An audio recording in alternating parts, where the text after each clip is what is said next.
इस वीडियो में हम थ्योरीज ऑफ इंडस्ट्रियल लोकेशन को डिस्कस करेंगे और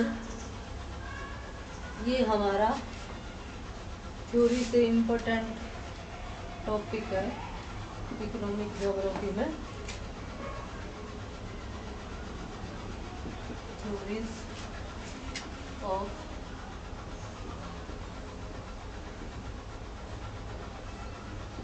इंडस्ट्रियल लोकेशन।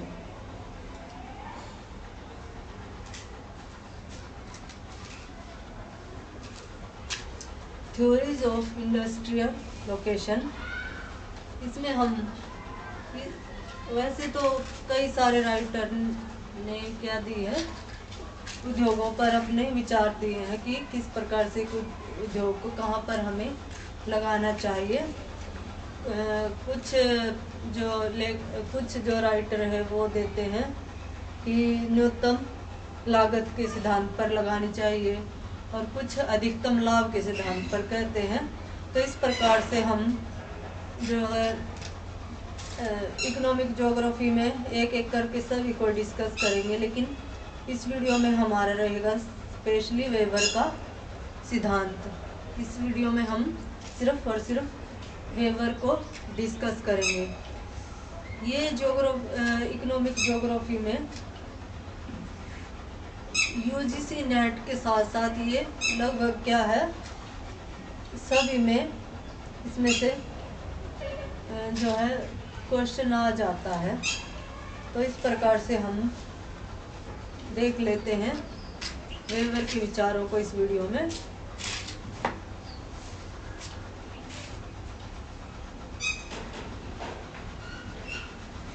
वेबर का सिद्धांत, वेबर का सिद्धांत पढ़ रहे हैं हम। कब दिया था, प्रतिपादन कब किया है वेबर ने? 1909 में। कब किया है? 1909 में।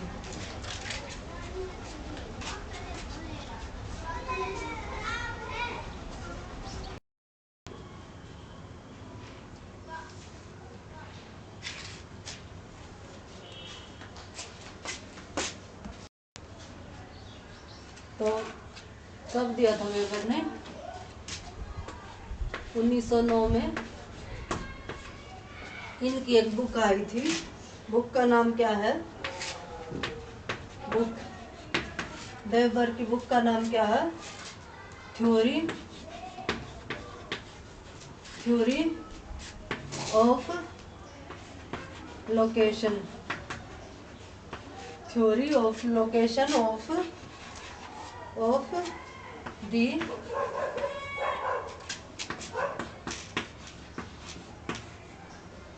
इंडस्ट्रीज।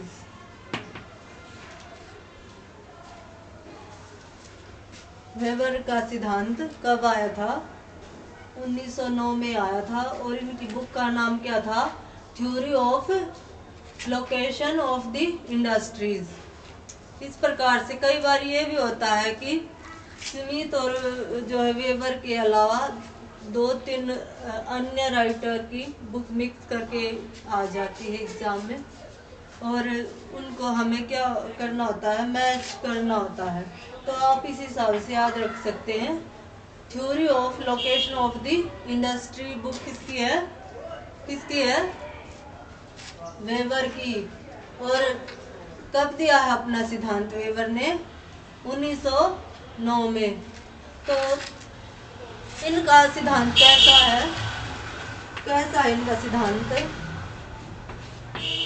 निश्चयवादी सिद्धांत माना जाता है वेबर का।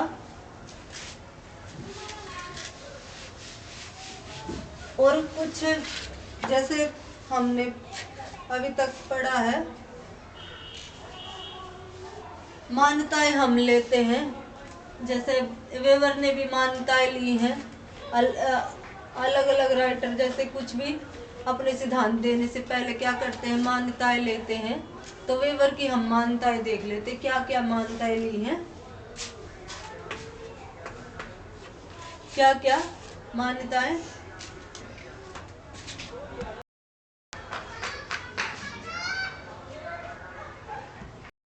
मान्यताएं हम देख लेते हैं, क्या क्या मान्यताएं वेवर ने ली थी।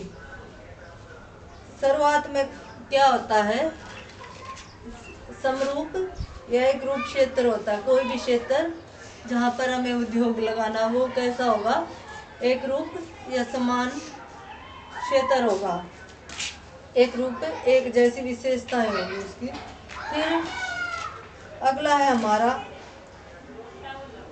परिवहन का, वह है जो परिवहन किसका प्रतिरूप है, प्रतिफल है, वह दूरी भार का प्रतिफल है। परिवहन जैसे समरूप क्षेत्र, और दूसरा क्या है, परिवहन किसका प्रतिफल है, परिवहन किसका प्रतिफल है, वह दूरी और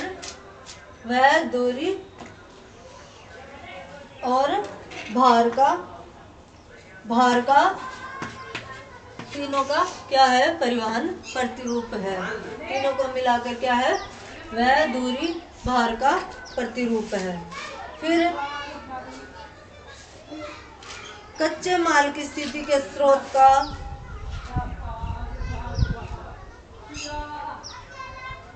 कच्चे माल की स्थिति के स्रोत के बारे में हमें क्या है, पहले से जानकारी है, पहले से क्या है, जानकारी होती है।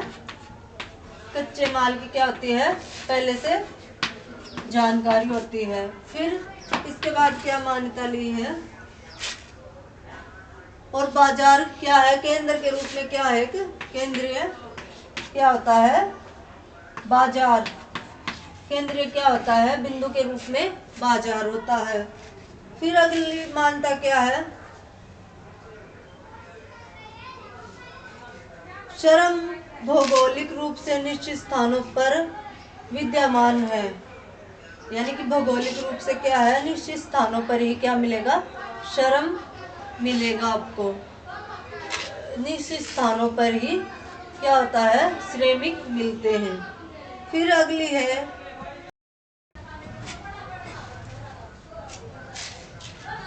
हमारी श्रम, जैसे प्रत्येक उत्पादन की असीमित बाजार की सुविधाएं उपलब्ध है। असीमित क्या है, बाजार, प्रत्येक उत्पादन के लिए क्या है, सीमित बाजार की सुविधाएं उपलब्ध है। फिर है पूर्ण प्रतिस्पर्धा की स्थिति विद्यमान है। पूर्ण प्रतिस्पर्धा की,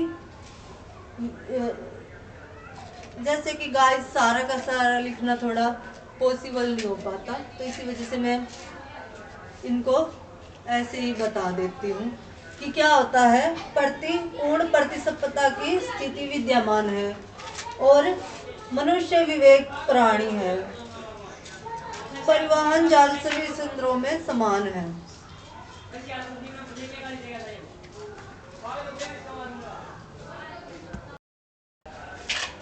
फिर परिवहन जाल सभी संदर्भों में समान है, परिवहन जाल है जो सभी और समान है। तो इस प्रकार से हमने मान्यताएं देख ली हैं।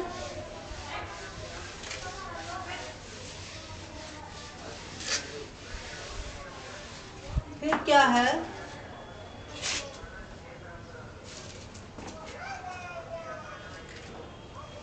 अभी हम बात करेंगे वेबर ने क्या किया है, जितनी भी मान्यताएं हमने बताई उन्हीं को आधार मान के एक अवस्थिति की 3 सर्वाधिक उपयुक्त स्थिति बताई है। 3 जगह पे हम क्या लगा सकते हैं, उद्योग को, जैसे उपयुक्त मान्यता को हम ध्यान में रखते हुए आधार मानकर क्या कर सकते हैं, वेबर ने क्या बताई है, उद्योग लगाने के लिए क्या बताई है, 3 तीन अवस्थिति बताई है वेबर ने कि कहाँ कहाँ हम उद्योग लगा सकते हैं। अभी हम पढ़ेंगे डिटेल में। सबसे पहले न्यूनतम परिवहन लागत।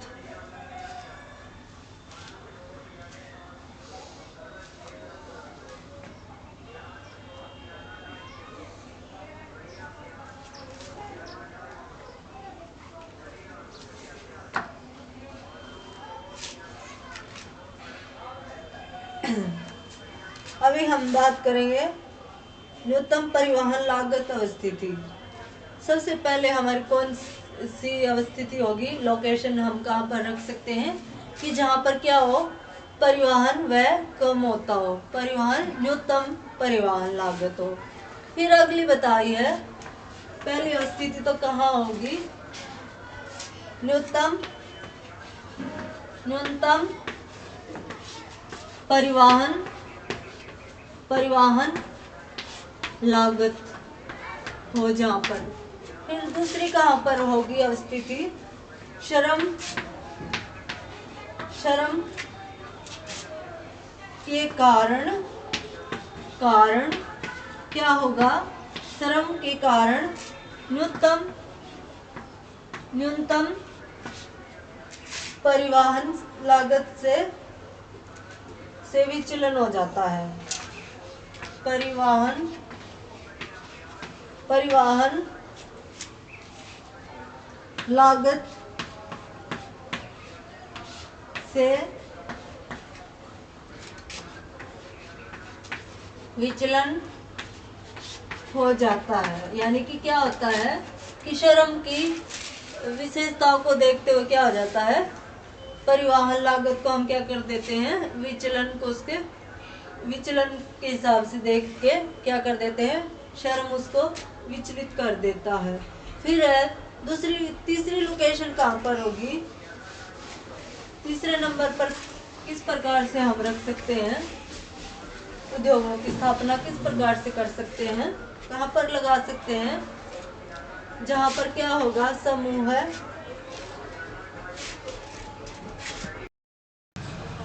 फिर तीसरे नंबर पर हमारा जाता है समूह है के कारण न्यूनतम परिवहन लागत से विचलन।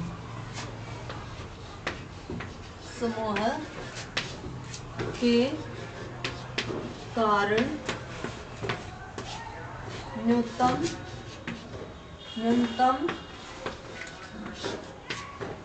परिवहन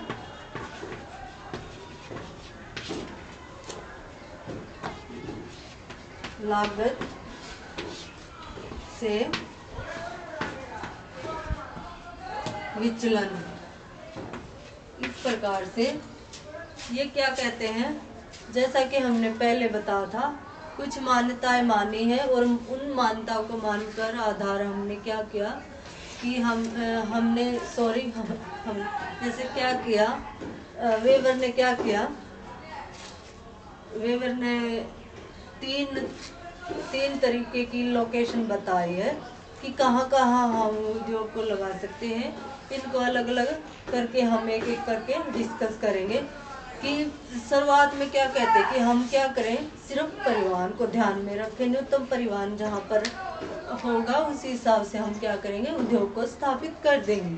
फिर क्या कहते हैं, सेकंड क्या कहते हैं, दूसरे में ये बोलते हैं कि हमें उद्योग को वहाँ पर भी लगा सकते हैं। क्या हो जाता है, जहाँ पर कि श्रम को महत्व देते हैं, हम क्या करते हैं कि वहाँ पर क्या करेंगे, अगर श्रम क्या है, सस्ता मिल रहा है हमें, तो क्या हो जाएगा, परिवहन व्यय से विचलन हो जाएगा।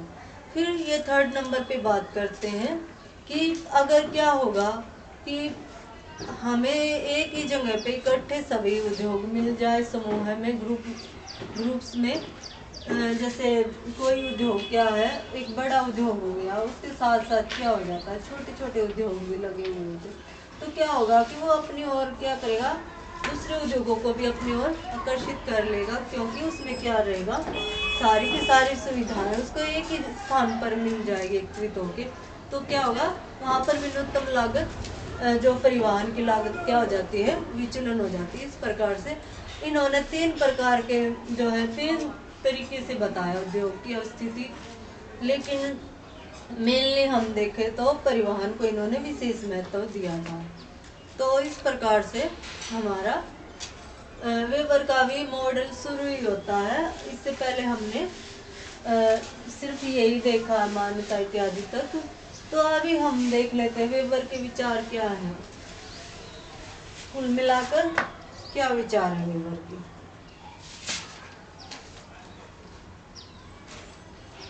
वेबर ने क्या कहा है कि कच्चे माल को भी हम कई प्रकार में बांट सकते हैं। तो वेबर ने क्या क्या बताया है, कच्चे माल के प्रकार देख लेते हैं। वेबर के अनुसार कच्चे माल के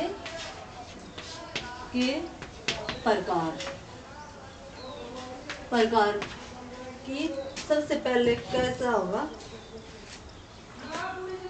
सर्व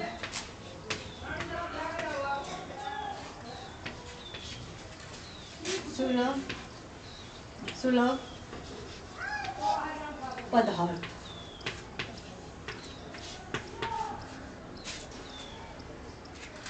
क्या होता है, वेबर के अनुसार कच्चे माल में हम सर्व सुलभ पदार्थ की बात करें तो वो कैसा है, जो कि सभी जगह पर मिल जाता हमें।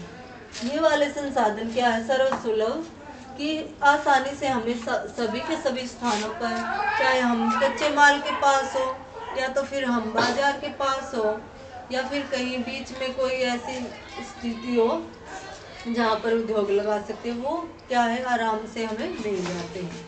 तो क्या है, जल, वायु और क्या, जल, वायु और मिट्टी। ये क्या है कि हमें सभी स्थानों पर मिल जाती है। सर्व सुलभ पदार्थ इनको कहा कि क्या होता है, सभी स्थानों पर आराम से मिल जाते। जैसे जल हमें बाजार में भी मिलेगा और कच्चे माल के पास भी मिलेगा, फिर वायु हमें कच्चे माल के पास भी मिलेगी और बाजार में भी मिलेगी, फिर मिट्टी भी हमें इसी प्रकार से क्या है, भूमि जो है हर जगह पर। तो इस प्रकार से ये क्या है, सर्वसुलभ पदार्थ है। फिर अगले में हम बात करें, दूसरा प्रकार कच्चे माल का क्या है, शुद्ध पदार्थ। शुद्ध पदार्थ, शुद्ध पदार्थ की बात करें तो हम कौन सा है शुद्ध पदार्थ, केवल विशेष स्थान पर ही पाया जाता है। नहीं सॉरी, तैयार माल तथा कच्चे माल के बारे में लगभग क्या होती है, बहुत ही कम अंतर आता है। जैसे हम क्या करते हैं, कपास से क्या बनाते हैं, वस्त्र बनाते हैं, तो उसमें क्या वजन में बहुत ही कम अंतर आता, तो उसको हम क्या बोल देते हैं, जिसका क्या हो जाता है, तैयार माल और कच्चे माल में क्या है, बहुत ही कम भार में अंतर आता है। लगभग क्या है कि तैयार और कच्चे माल में क्या है, समानता है, बहुत ही कम अंतर आता है, तो उसे हम बोलते हैं शुद्ध पदार्थ। शुद्ध पदार्थ। फिर है भार में कम अंतर तैयार और कच्चे माल के में। तो ये हो गया हमारा शुद्ध हो जाता है, कच्चा माल इसको हम कह देते हैं। फिर है तीसरे प्रकार का हमारा आ जाता है स्थानीय पदार्थ।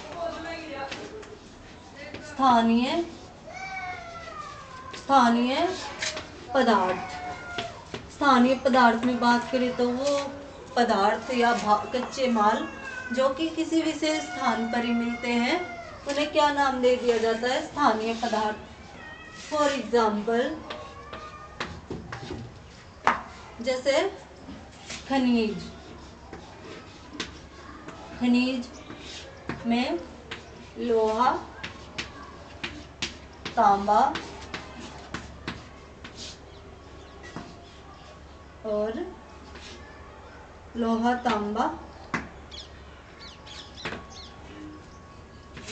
लोहा तांबा,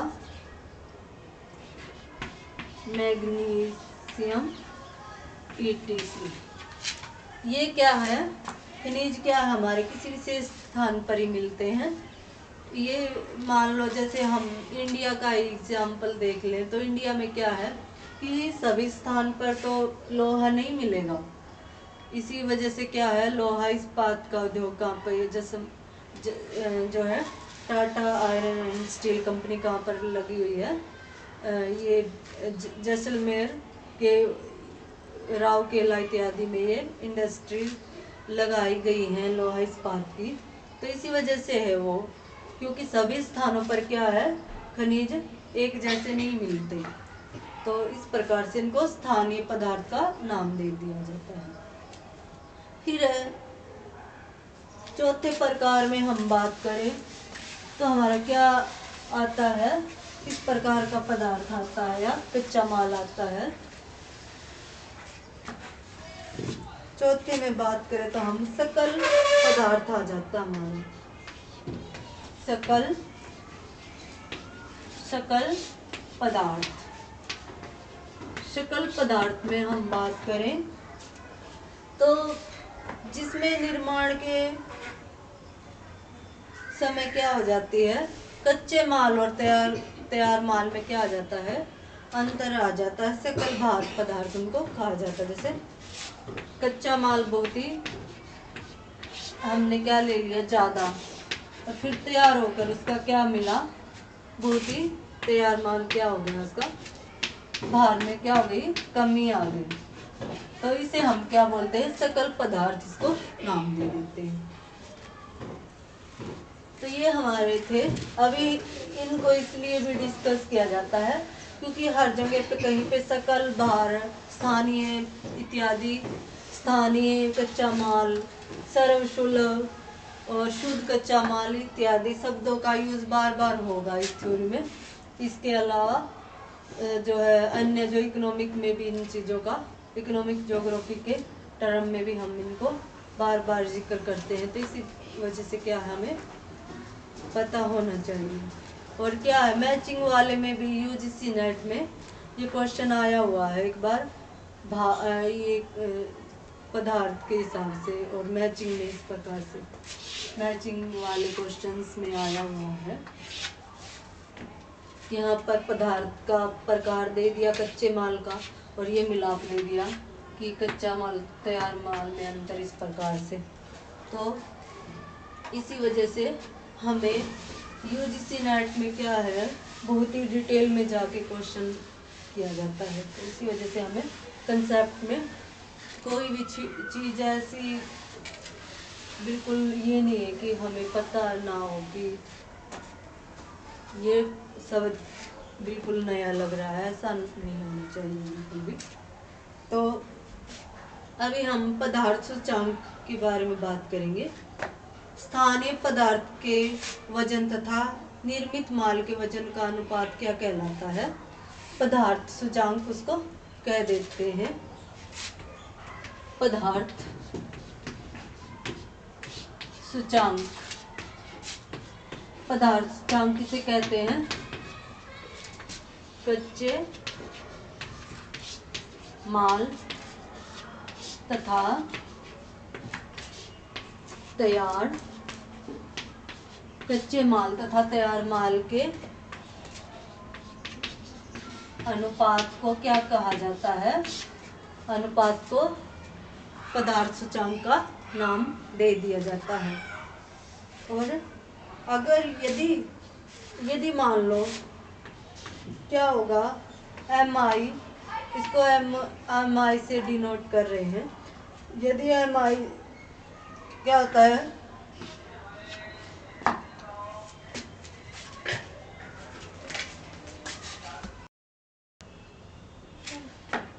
जैसे हमने दिखाया, अगर इस प्रकार की स्थिति हो, MI और 1 की इस प्रकार की स्थिति हो, तो क्या होगा, उद्योगों की स्थापना कच्चे माल के निकट की जाएगी। उद्योगों की स्थापना कहाँ पर की जाएगी? कच्चे माल के पास की जाएगी।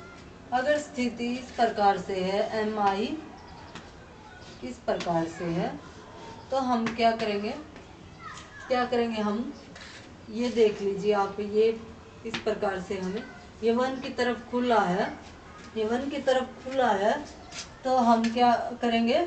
बाजार की ओर क्या करेंगे? उद्योग की स्थापना करेंगे। जैसे ये क्या है? MI की तरफ मुंह इसका खुला है, तो हम क्या करेंगे? कच्चे माल की ओर। और 1 की तरफ खुला मुंह है, तो हम क्या करेंगे? बाजार में क्या करेंगे? उद्योग को लगाएंगे। ये तो था पदधार सूचकांक के अनुसार। अभी हम देख लेते हैं कि किस प्रकार से हमारी क्या बनती है, वेबर के अनुसार कंडीशन बनती है, कहाँ कहाँ पर उद्योग पदार्थ कच्चे माल के टाइप्स के हिसाब से हम कहाँ पर उद्योग को लगा सकते हैं। देख लेते हैं। उदाहरण पहला है हमारा, उदाहरण पहला है, इसमें देखते हैं हम कच्चे माल का क्या है? प्रकार। और दूसरा क्या है? अवस्थिति। किसकी? उद्योगों की अवस्थिति। देख लेते हैं किस प्रकार की कंडीशन बनती है। इसमें हमने क्या लिया है? सिर्फ एक पदार्थ को हमने लिया है। अगले एग्जाम्पल में हम दो पदार्थ को, कच्चे माल को साथ में लेकर चलेंगे। अभी हमने एक लिया है। सबसे पहले बात करें हम, पदार्थ हमारा कैसा है? सर्वव्यापी है। सर्वव्यापी है यानी कि हर स्थान पर मिल रहा है। तो हमारी स्थिति, लोकेशन जो उद्योग की कहाँ पर रहेगी? बाजार में रहेगी। सिंपली हम देख सकते हैं कि जैसे सर्वव्यापी है, वो हमें कहीं भी मिल रहा है, तो हम क्या करेंगे? कोई भी उद्योगपति क्यों चाहेगा कि वो परिवहन का व्यय करे? अगर मान लो जल, मिट्टी, वायु इत्यादि बाजार और कच्चे माल पर दोनों पर ही मिल रही है, तो वो क्या करेगा? कच्चे माल की वजह वो क्या करेगा? बाजार में ही लगा देगा, क्योंकि उसको वहाँ पर क्या होगा? लाभ होगा। तो न्यूनतम लागत घट जाएगी इसकी। और सर्वसुलभ संसाधन वो बाजार में भी मिल रहा है, तो किसी दूसरे कच्चे माल के लिए क्यों के स्थान की हम क्यों लोकेशन खोजेंगे? तो ये सर्वसुलभ है, तो हमें बाजार में ही मिल गया, तो हम बाजार में ही लगा देते हैं, परिवहन भी नहीं लगेगा। फिर दूसरी कंडीशन है, कैसा पदार्थ है? कैसा है माल? कच्चा माल कैसा है? शुद्ध है यानी कि शुद्ध। जैसे तैयार माल और कच्चे माल में अंतर कम आता है, कम घटता है तैयार होने पर भी। तो हम क्या करेंगे? उसको कच्चा लेके आते हैं या फिर उसको तैयार करके लेके आते हैं, तो दोनों में क्या हो जाता है? हमें दोनों में ही सेम ही परिवहन जो है वह करना पड़ रहा है दूरी के हिसाब से। तो हम क्या करेंगे कि उसको क्या करेंगे? बाजार या कच्चे माल दोनों में से कहीं भी लगा सकते हैं, क्योंकि सेम ही हमें परिवहन है, सेम ही देना पड़ रहा, कच्चे का भी उतना ही और तैयार का भी उतना। तो हम क्या करेंगे? बाजार और कच्चे माल में से अपने हिसाब से कहीं पर भी लगा लेते हैं। फिर तीसरे प्रकार का पदार्थ है एकल है यानी कि वो कहीं स्थान पर, किसी एक स्थान पर मिल रहा है। इसको स्थानीय इस प्रकार से भी हम देख सकते हैं। तो क्या करेंगे हम, वो किसी एक स्थान पर मिल रहा है तो हम क्या करेंगे, जैसे खनिज ही है तो खनिज हमें किसी एक प्रॉपर स्थान पर ही मिल रहे हैं तो हम क्या करेंगे, उस खनिज के लिए उसके कच्चे माल के स्थान पर ही क्या कर देंगे, उद्योग को लगा देंगे। तो एकल है तो पदार्थ क्या करेंगे, कच्चे माल के पास ही हमारे उद्योग की क्या होगी, लोकेशन रहेगी। ये पहले एग्जाम्पल के हिसाब से हमारा हो गया है। अभी दूसरा उदाहरण देख लेते हम, क्या कंडीशन बनती है वेबर के अनुसार। वेबर के अनुसार क्या कंडीशन बनती है, दूसरे एग्जाम्पल में क्या कंडीशन बनती है कि इसमें हमने क्या किया, वही सेम ही अवस्थिति और कच्चा माल का स्वभाव या प्रकृति देखनी है हमें। इसमें एक से अधिक कच्चे माल को हमने ध्यान में रखा। क्या करेंगे, कच्चा माल, कच्चे माल का क्या, प्रकृति और स्वभाव देखना हमें,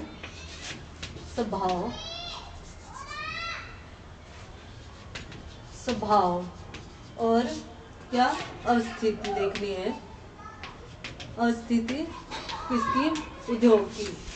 तो किस प्रकार से डिसाइड करेंगे हम, सबसे पहले हम क्या करेंगे गाइस, R1 और R2 से कच्चा माल 1, रॉ मटेरियल 1 और रॉ मटेरियल 2 इस प्रकार से रिप्रेजेंट कर रहे हैं।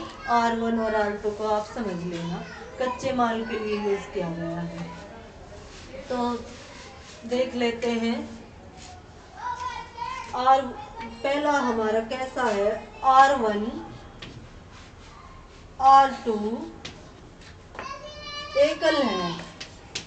एकल है तो हमारी उद्योग की स्थिति कैसे होगी, किस प्रकार की होगी, पहले हमारा है सर्वव्यापी है, कहीं भी मिल सकता है। अगर हमें ये पदार्थ कहीं भी मिल रहे हैं तो हम क्या करेंगे, बाजार में ही इनको जो है बाजार में ही ले सकते हैं तो हम बाजार में ही लगा लेंगे, फिर क्यों हम किसी दूसरे स्थान का चयन करेंगे। फिर दूसरा है, ये सर्वव्यापी की बात हुई है, सर्वव्यापी की बात हुई है। फिर R1 R2 कैसा है, नेचर में कैसा है,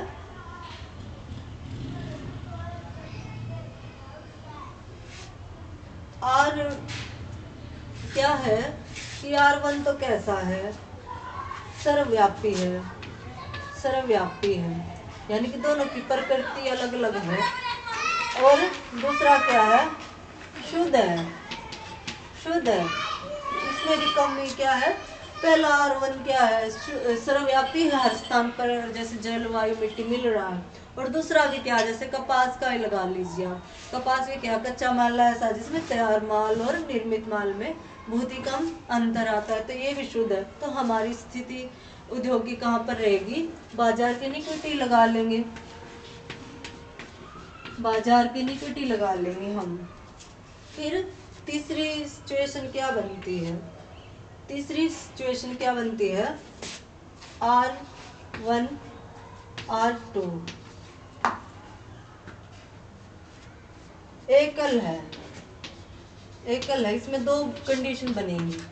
पहले तो R1 और R2 क्या है, एकल है, यानी कि स्थानीय है और कहीं एक स्थान पर इस प्रकार से मिल रहे हैं। तो हमारी निर्धारण की स्थिति क्या होगी कि हम क्या करेंगे, इस प्रकार से क्या करेंगे, ट्रायंगल में से इस प्रकार से क्या कर लेंगे, स्थान का निर्धारण त्रिभुज के हिसाब से इस प्रकार से करेंगे कि हमें ये एकल है हमारा, तो हम क्या करेंगे, दोनों ये एकल है तो हम परिवहन व्यय के हिसाब से देख लेंगे कौन सा कच्चा माल R1 को यहाँ तक ले आते हैं, यहाँ तक ले जाने की वजह, और R2 को यहाँ तक ले आते हैं, और ये इस प्रकार से।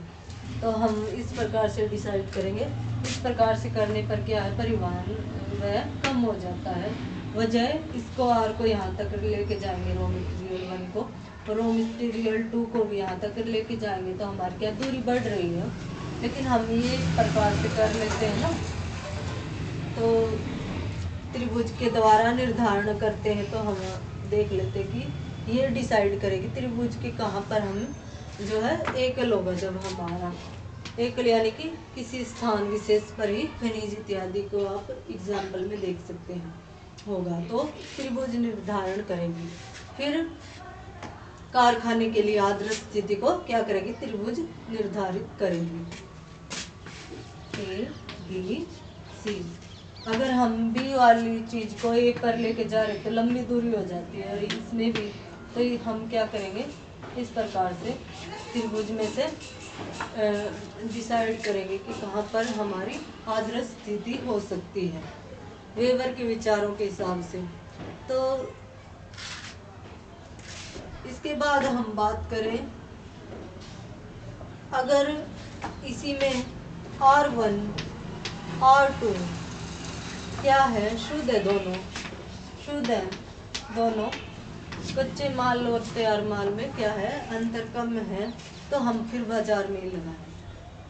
बाजार से बाहर की एकल स्थिति तभी बनती है, R1 और R2 क्या होते हैं, जब एकल होते हैं, स्थानीय प्रकृति के होते हैं, तब हमारी त्रिभुज के द्वारा आदर्श स्थिति डिसाइड की जाती है। इसके अलावा लगभग क्या है, सभी में क्या है, बाजार को मुक्त हमने मान ही लिया है। तो इस प्रकार से ये हमारा यहाँ तक स्थिति के बारे में हमने बात की है। ये तो थी, इस प्रकार की स्थिति दिखाई गई थी कि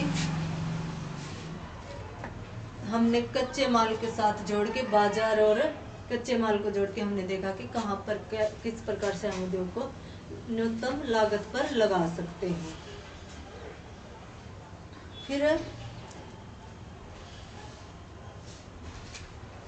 परिवहन के हिसाब से देख लिया हमने। फिर इसके बाद आता है हमारा अगला, इसके बाद आता हम कि किस प्रकार से, ये तो था परिवहन के हिसाब से हम कहाँ पर लगाए उद्योग जिसमें न्यूनतम लागत लगे परिवहन की। इसके बाद दूसरे नंबर पर, जैसा कि हमने पहले बताया था कि 3 प्रकार से हम उद्योगों को लगाते हैं, परिवहन, और परिवहन में विचलन किसके कारण, श्रम के कारण, और परिवहन में विचलन किसके कारण, समूह है यानी ग्रुप्स के कारण।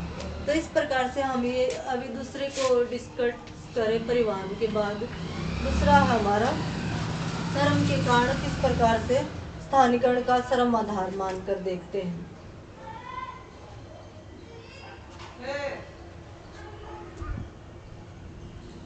न्यूनतम परिवहन लागत से विचलन किस प्रकार से आता है श्रम की भूमिका में।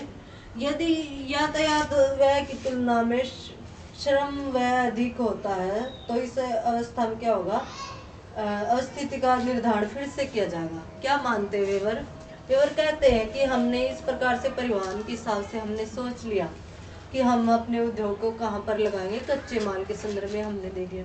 लेकिन क्या है कि अगर क्या है, जहाँ पर हमने इस प्रकार से क्या, ये हमने ट्रायंगल लिया है, इस प्रकार से उद्योग की जो हमने जो है आदर्श स्थिति भी हमने क्या कर ली थी, डिसाइड कर ली थी, ये मान ली थी आदर्श स्थिति, यहाँ पर उद्योग लगाएंगे। लेकिन क्या हुआ कि यहाँ पर क्या हो रहा है, दूसरे एग्जाम्पल के हिसाब से देखें तो यहाँ पर क्या है, परिवहन व्यय तो ठीक है हमने सोच लिया, लेकिन क्या है यहाँ पर हम क्या कर रहे हैं, श्रम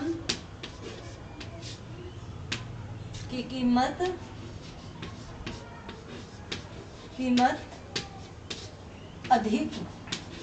अधिक लग रही है, तो क्या होगा, फिर से क्या होगा, उद्योग के लिए क्या होगा, फिर से लोकेशन का निर्धारण फिर से होगा, उसको जो है फिर से चेंज किया जाएगा। किस प्रकार से कि हम देखेंगे कि अगर परिवहन हमारा कम लग रहा है और श्रम जो है अधिक दे रहे हैं, तो फिर हम फिर से डिसाइड करेंगे कहाँ पर उद्योग लगाएं ताकि हमें सस्ते श्रमिक मिल जाएं। तो श्रम से प्रभावित होकर फिर से क्या करेंगे, हम दोबारा से लोकेशन को डिसाइड करेंगे। ये बात इन्होंने कही है, श्रम को महत्व देकर परिवहन में विचलन आ जाएगा, ये बोलना है वेबर ने। तो स्थानीकरण का श्रम आधार इस प्रकार से है, स्थानीकरण का श्रम आधार, श्रम को आधार मानकर हम किस प्रकार से करें डिसाइड उद्योगों को स्थिति के हिसाब से। श्रम स्थानीकरण का श्रम आधार क्या है, दो तत्वों से प्रभावित होता है। पहला तत्व देख लेते हैं हम, श्रम लागत निर्देशांक। लागत निर्देशांक देख लेते हैं। श्रम लागत का तैयार माल के कुल भार को अनुपात क्या है, श्रम लागत तथा तैयार माल के कुल भार का अनुपात क्या है, श्रम लागत निर्देशांक।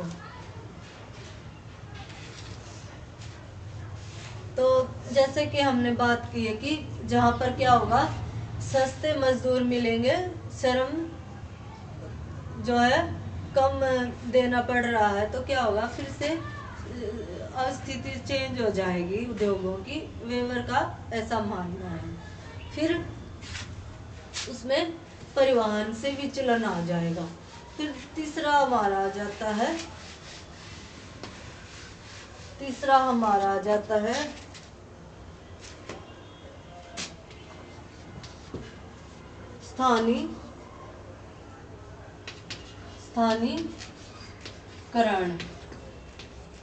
स्थानीकरण भार।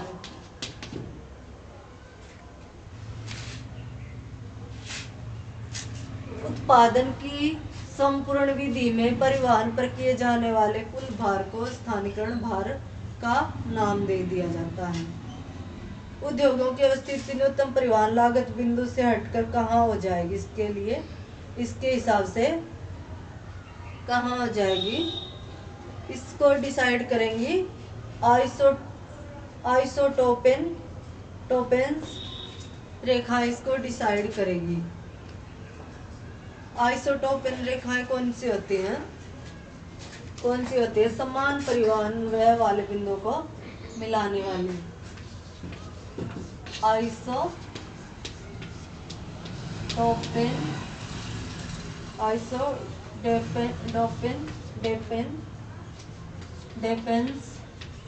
लाइंस कौन सी होती है, समान, ये भी यूजीसी में पूछा गया है, समान परिवहन वाले स्थानों को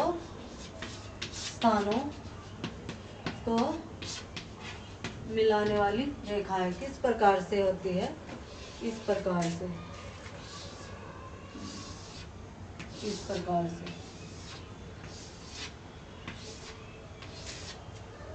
से होती है। समान परिवहन बिंदुओं को मिलाने वाली रेखाओं को आइसोटोपेंस का नाम दे दिया जाता है। और इन्हीं के हिसाब से जहाँ पर एक दूसरे को काटती है, इस प्रकार से हम डिसाइड करते हैं कि कहाँ पर जो है उद्योग की स्थापना होगी। फिर इसके बाद आता है हमारा, हम बात करें तो आता है हमारा समूहन की भूमिका किस प्रकार से किसी उद्योग को लगाने में। जैसा कि हमने श्रम और समूह को पहले बताया था, समूहन की भूमिका, इससे क्या होता है, न्यूनतम लागत से विचलन किस प्रकार से हो सकता है। बड़े उद्योगों का अर्थशास्त्र जहां कारखाने एक स्थान पर ही होते हैं, वह कम हो जाता है। खुद ब खुद क्या हो जाता है, परिवहन वह कम हो जाता है। बड़ा उद्योग है कोई, फिर उसके साथ साथ क्या होगा, समूह उद्योग उसी के आसपास लग जाते हैं। इस प्रकार से भी परिवहन व्यय को कम कर देता है। और समूह जो है एक स्थान पर सभी उद्योगों को अपनी ओर पुर्जे इत्यादि, जैसे मान लो कोई बड़ा उद्योग लग गया, उसके साथ साथ क्या होगा, पुर्जे इत्यादि जो है उससे जो है इंजन बनते हैं, या फिर रेल के पहिए इत्यादि सभी उद्योग उसके आसपास ही आ जाएंगे। इस प्रकार से जो है स्थिति को फिर से हम डिसाइड करेंगे कि कहाँ पर लगेगी। एकत्रित होने से उद्योग के विशेष सेवाएं श्रम को अधिक विभाजित हुए बाजार से उत्पन्न व्यय कम हो जाता है। तो इस प्रकार से हमने वेबर के विचार को पढ़ा है, लेकिन मेनली इनका क्या है, इन्होंने 3 प्रकार के माने हैं। और मेन इनका क्या था कि न्यूनतम लागत बताना, न्यूनतम लागत बताना कि जहाँ पर क्या है लागत को कम किया जा सके। तो वेबर के विचार हमने देख लिए हैं। अभी इनकी आलोचना की बात करें तो किस प्रकार से हम जो है थोड़ा देख लेते हैं। आलोचना से क्वेश्चन कि हर एक जितने भी राइटर्स होते हैं कुछ ना कुछ क्या होता है, कुछ ना कुछ कमियां, कोई भी मान लो कुछ भी सिद्धांत देता है तो उसके साथ साथ कुछ ना कुछ कमियां इत्यादि बता दी जाती है कि ये चीज़ इससे रह गई है। तो इस प्रकार से हम देख लेते हैं। आलोचना में बात करें तो उद्यमिता प्रबंध के महत्व को नकारा इन्होंने, प्रबंध इत्यादि का कोई विशेष इन्होंने स्थान ही नहीं दिया। फिर और ये जैसा कि मानते परिवहन जो है दूरी के साथ समान अनुपात में बढ़ता है, हर बार यह बात सत्य नहीं होती। और कच्चे माल तथा तैयार माल पर परिवहन वह सदा समान नहीं होता, जैसा कि वेबर ने माना। श्रम गतिशीलता उत्पादकता की अक्षता की गई उपेक्षा की है कि श्रम में गतिशीलता भी तो ला सकते हैं हम। जैसे क्या है कि हम जैसे देखते हैं कि माइग्रेशन होता है लोगों का, जैसे बिहार से हरियाणा इत्यादि में काम के लिए श्रमिक आ जाते हैं, तो इस चीज़ को गतिशीलता को इन्होंने महत्व नहीं दिया। फिर संभावित मांग पूर्ति इत्यादि को इन्होंने ध्यान में रखते हुए कोई उनको जो प्रभाव को उन्होंने नहीं महत्व दिया। और वर्तमान में क्या है, सामाजिक आर्थिक भौगोलिक जो कारकों की भूमिका भी होती है, सिर्फ हम ये लागत कम करने के हिसाब से ही नहीं देख सकते।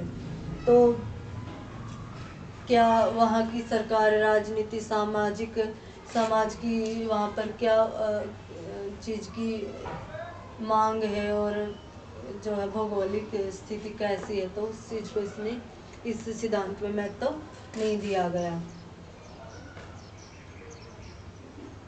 और परिवहन का जो है अब मुख्य महत्व के रूप में महत्व कम हो गया है। इसके स्थान पर अलग अलग जैसे बाजार इत्यादि को जो है केंद्रीयता इत्यादि को महत्व दिया गया।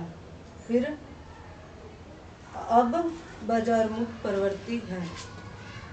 तो हमारा वेबर का सिद्धांत कंप्लीट होता है। अगर कुछ भी आपका सजेशन है तो प्लीज़ आप बताना कमेंट करके। Thank you.